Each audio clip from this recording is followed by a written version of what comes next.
Sa video na ito ay pag-uusapan po natin ang mainit-init na galaw ni Solana or Sol na tila nagpapakita po ng tatlong malalakas na senyales na maaari pong magdulot ng isang biglaang rally pataas.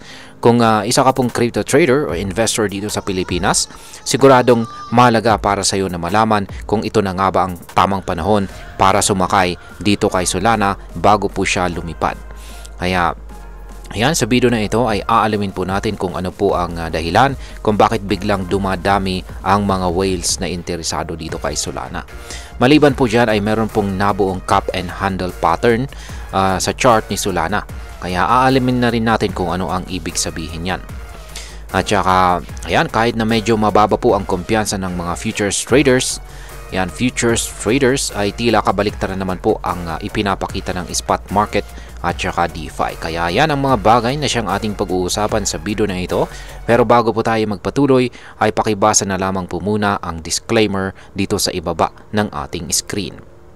Ayan, simulan po natin sa pagdami ng mga Solana whales. Ayan, bakit nga ba nagkakaroon ng interest ang mga whales ngayon dito kay Solana? Ayon po sa datos ay tumaas po ng 1.53% ang bilang ng mga wallet na may hawak ng higit sa 10,000 na Solana. Mula po sa 4,943 wallets ay naging 5,019 na po ito. Bagamat mukhang maliit lang ang porsyento, malaki ang epekto nito sa market. Dahil ibig sabihin nito ay may mga malalaking investors na muling nagtitiwala dito kay Solana. Para bang meron silang alam na hindi pa nakikita ng ordinaryong retail traders. At kung ang mga whales ay nag-aambagan para bumili, maaaring nagpapahiwatig po ito na may paparating na pagtaas ng presyo. Ngayon ay dito naman po tayo sa cup and handle pattern. Ayan, na nabuo dito sa daily chart time frame ni Solana. Ayan, sa trading pair na Solana USD po ito at mula po ito sa datos ng Coinbase. At yan, sa chart na ito ay nakikita po natin ang cup and handle pattern na nabuo rito. Yan, para sa mga hindi po gaanong pamilyar, ang cup and handle pattern ay isa po itong bullish chart pattern kung saan ay bumubuo ito ng parang tasa o cup ang kanyang presyo. At sinundan ng isang bahagyang retracement na siya naman pong bumubuo sa handle nito. Bago po ito muling sumabog ay pataas ay kapag nabasag ang resistance. Kaya yan, kailangan po niyang basagin yung resistance para siya ay sumabog paitaas. Sa kasalukuyan, si Solana po ay nakapwesto ngayon sa presyong $139 or humigit kumulang nasa 7,900 pesos. Yan. At kung titignan po natin mabuti sa chart na ito, ay malapit na po siyang bumangga sa neckline resistance na nasa presyong $144. Kapag nabasag ito ng malinis at may sapat na volume, posible po itong umakyat hanggang sa presyong $179 o baka higit pa. Pero kung hindi naman niya malampasan ang resistance, baka mag-consolidate lang itong si Solana sa bandang mga presyong $135 hanggang $140. Yan, ang tanong ngayon ay handa na ba ang mga bulls na itulak pataas itong si Solana? Ngayon ay dito naman po tayo sa futures market. Yan, ang futures market ni Solana. Yan, kasi bakit mukhang parang walang tiwala ang mga ibang traders ngayon sa futures market nitong si Solana. Ayan, ang ayon naman po sa datos ng ayon po sa datos dito ng CoinGlass, ang bumagsak po ang OI weighted funding rate ni Solana sa negative 0.0116%. Para sa mga hindi pa sanay sa futures trading, ibig sabihin po nito ay mas maraming traders ang nagbibet na bababa pa ang presyo ni Solana. Pero teka lang, hindi ba't positive dapat ang sentiment kung bullish ang market? Tama, pero minsan ang ganitong negative funding rate ay nagiging contrarian indicator.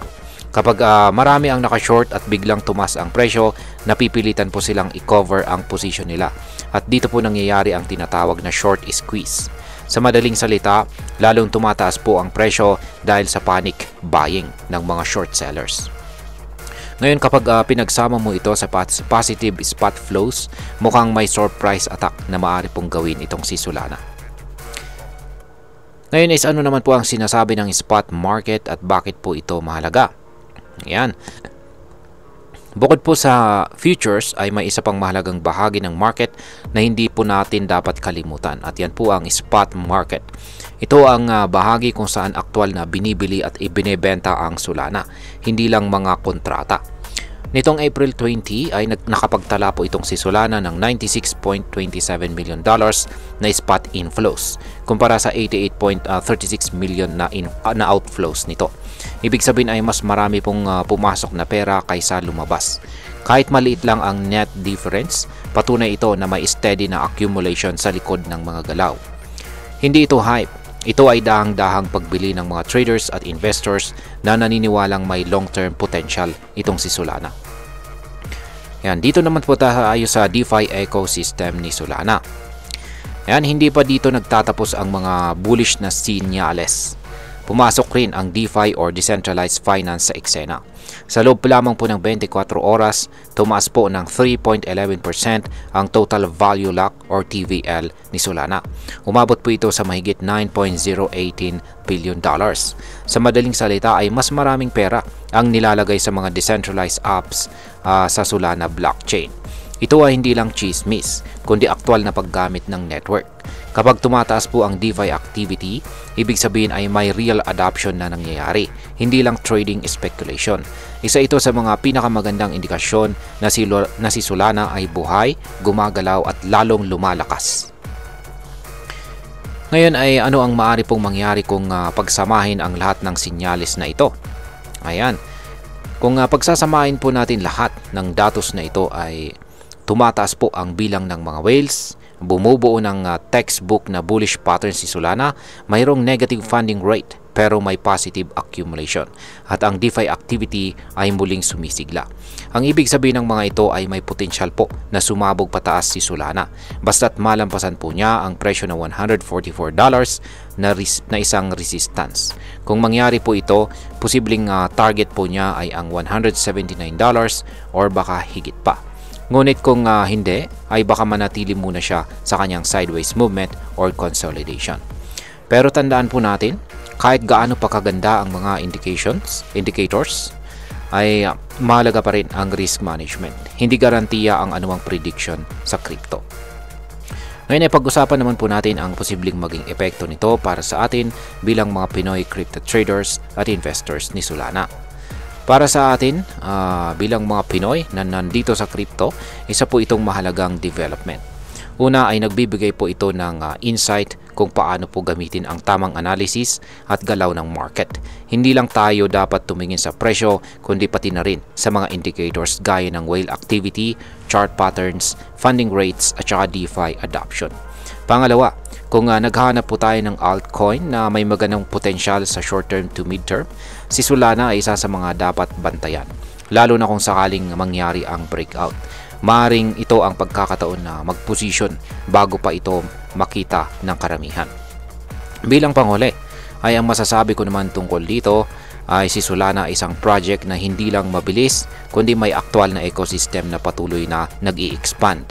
Kahit ilang beses po siyang sinubok ng downtime noon, bumabangon siya at patuloy na nag-i-innovate. Ang kasalukuyang indicators ay mukhang may pinapakitang opportunity pero gaya ng lagi kong sinasabi, wag po tayong basta sumabay. Mag-research, mag-obserba at saka magplano po ng maayos.